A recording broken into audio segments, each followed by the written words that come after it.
Hello दोस्तों।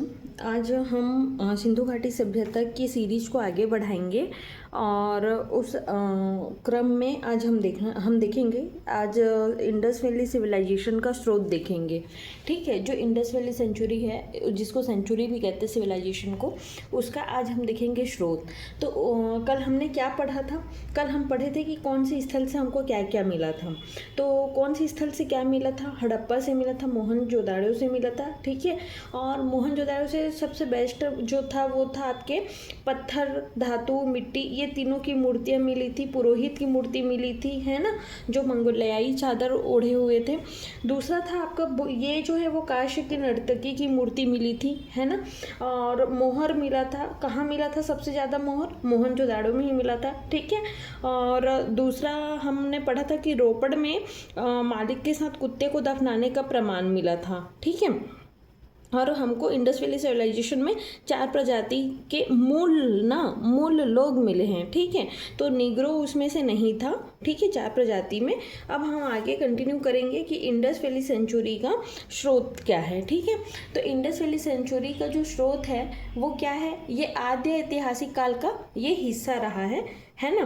और इसके जो मूल स्रोत है, इंडस वैली सेंचुरी का जो मूल स्रोत है वो है आपका पूरा तात्विक है। ठीक, और इंडस वैली सेंचुरी में ये जो भावचित्रात्मक लिपि का क्या हुआ है, यहाँ पे आविष्कार हुआ है। ठीक है, अब हम देखते हैं कि ये तो स्रोत हो गया, आद्य ऐतिहासिक काल है ना। मूल स्रोत हमको मिला कि पूरा तात्विक है, भावचित्रात्मक लिपि का आविष्कार हुआ है इसमें। अब जो महत्वपूर्ण स्रोत देखते हैं तो क्या है? मोहर, मनके, भवन, वस्त्र, मूर्तियाँ, मृदभांड, उपकरण, मापतौल की इकाई आदि।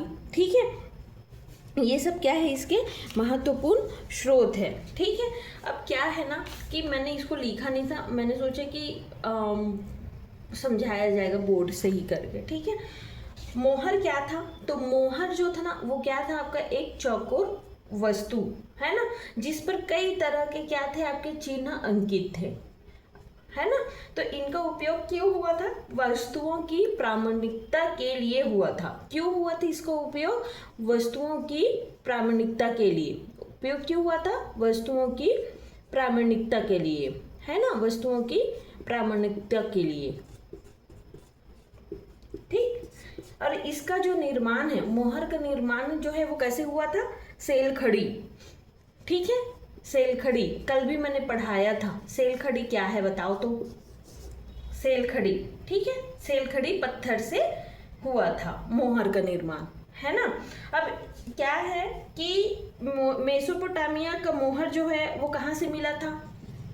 ये जो मेसोपोटामिया का मोहर है ना, मेसोपोटामिया का मोहर। ठीक, तो मोहर कैसे है? चौकोर है। ठीक है, इस पे चिन्ह अंकित है। ठीक है, ये मेसोपोटामिया का मोहर कहाँ से मिला? मोहनजोदाड़ो से मिला। कहाँ से मिला? मोहनजोदाड़ो से मिला। ठीक है, ये कहाँ से मिला? मोहनजोदाड़ो से मिला। ठीक, मेसोपोटामिया के बाद हमको कौन सा देखना है? ईरान।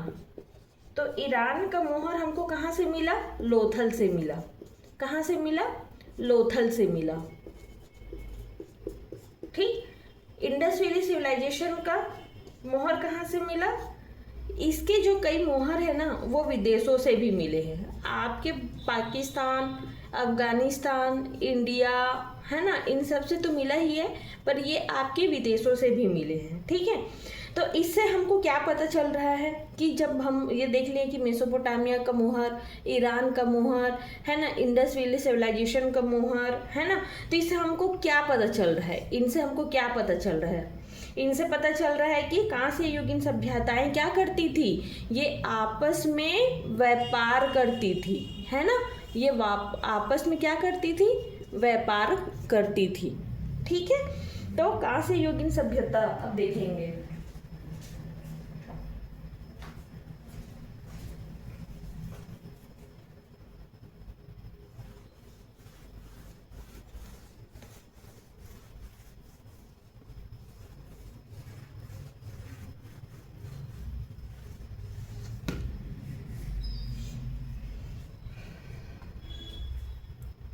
अब हम देखते हैं कांस्य युगीन सभ्यता। कांस्य युगीन सभ्यता। ठीक, तो एक साइड हमने देखा था इंडस वैली सिविलाइजेशन, एक में हमने देखा था मेसोपोटामिया, ठीक है, और एक हम देखे थे फारस की सभ्यता, फारस की सभ्यता। ठीक, इंडस वैली सिविलाइजेशन, मेसोपोटामिया और फारस की सभ्यता।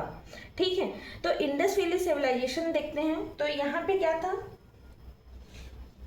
इस समय क्या था ना कि लोग क्या करते थे, तांबा है ना, ये तांबा, इस तांबा में क्या करते थे, ये टीन को मिला देते थे और तांबा प्लस टीन मिला के क्या बनाते थे, ये कांस्य का निर्माण करते थे। ठीक, इंडस वैली सिविलाइजेशन में तांबा और टीन ये दोनों को मिला के क्या बना, कांस्य। तो ये कांस्य का निर्माण करने लग गए। ठीक है, और जब कांस्य का निर्माण होने लगा तो यहाँ पे क्या हुआ कि ये लुप्त मोम प्रणाली है ना, जो वैक्स वाली वैक्स प्रणाली है ना, लुप्त, जो अभी लुप्त है ना मोम प्रणाली है ना, इसका इन लोग उपयोग करने लगे। ठीक है, तो इसमें क्या था कि लुप्त मोम प्रणाली मतलब त्रिभंग मुद्रा, याद करना, जो अभी एनसीईआरटी में एक विवादित चला था, डांसर गर्ल की जो नर्तकी है उसका, है ना, वो भी लुप्त मोम प्रणाली का बना हुआ था और वो त्रिभंग मुद्रा।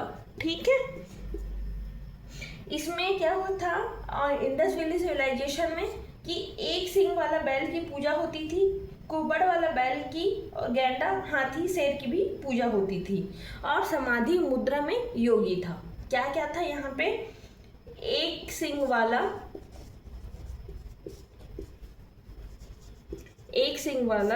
बैल, ठीक है, एक सिंग वाला बैल की पूजा और कुबड़ वाला बैल, कुबड़ वाला बैल की पूजा। ठीक है, गैंडा, हाथी, शेर की पूजा।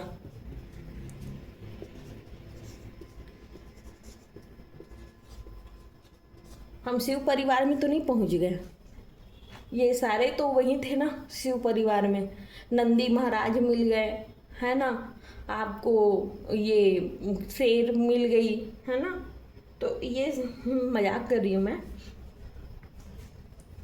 और ये जो है ना, जॉन मार्शल नाम के इतिहासकार ने माना कि यहाँ पे क्या होता था, पशुपति की पूजा होती थी।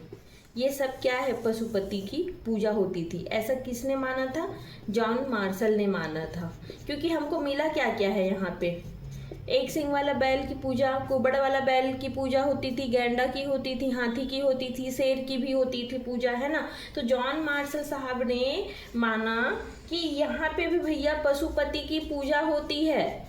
किसकी, पशुपति की पूजा होती है। ठीक है, ऐसा किसने माना, जॉन मार्शल ने माना। ठीक है, अब मेसोपोटामिया सिविलाइजेशन है ना, तो ये आपके इराक,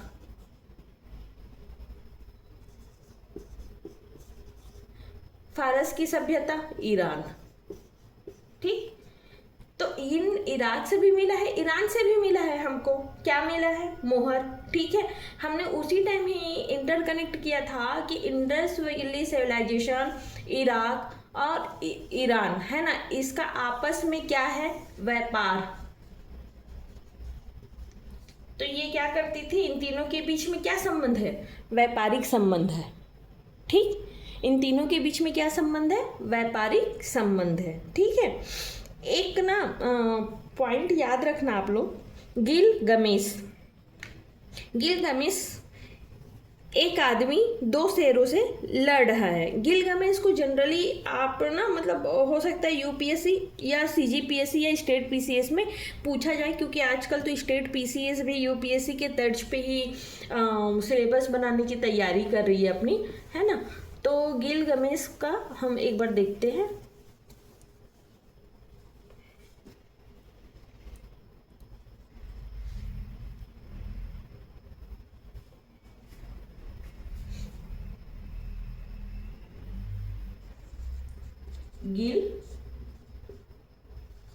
गमेश।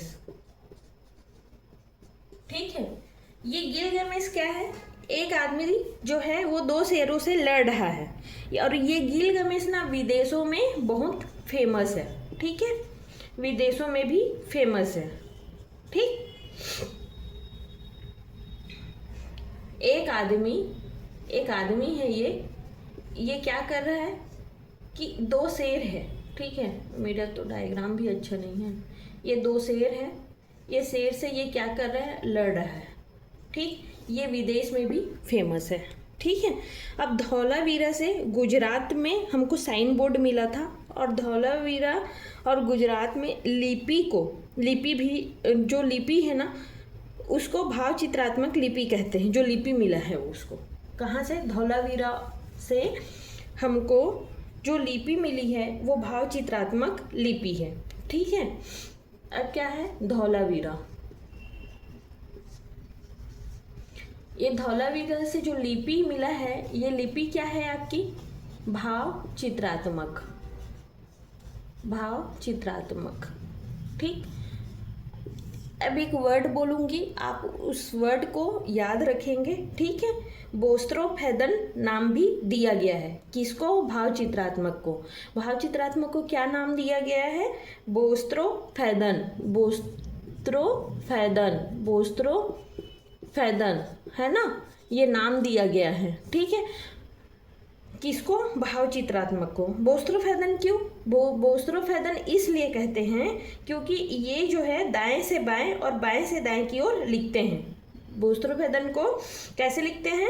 दाएं से बाएं और बाएं से दाएं की ओर लिखते हैं। ये क्या है आपका? लिपि। ठीक, धौलावीरा में हमको क्या मिला? लिपि को क्या बोले? भाव चित्रात्मक लिपि कहते हैं। इस भाव चित्रात्मक लिपि को क्या नाम दिया गया? बोस्त्रोफेदन नाम दिया गया। और इस बोस्त्रोफेदन इसलिए कहते हैं इसको क्योंकि ये जो है वो दाएं से बाएं, ठीक है, और बाएं से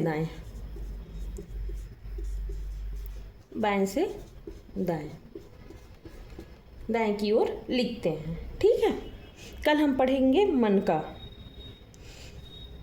अगर वीडियो पसंद आ रही है तो लाइक कीजिए, कमेंट कीजिए, फॉलो कीजिए और शेयर कीजिए, और मेरे इंस्टाग्राम चैनल को भी फॉलो कीजिए @jyoti.upscstudy1। Thank you.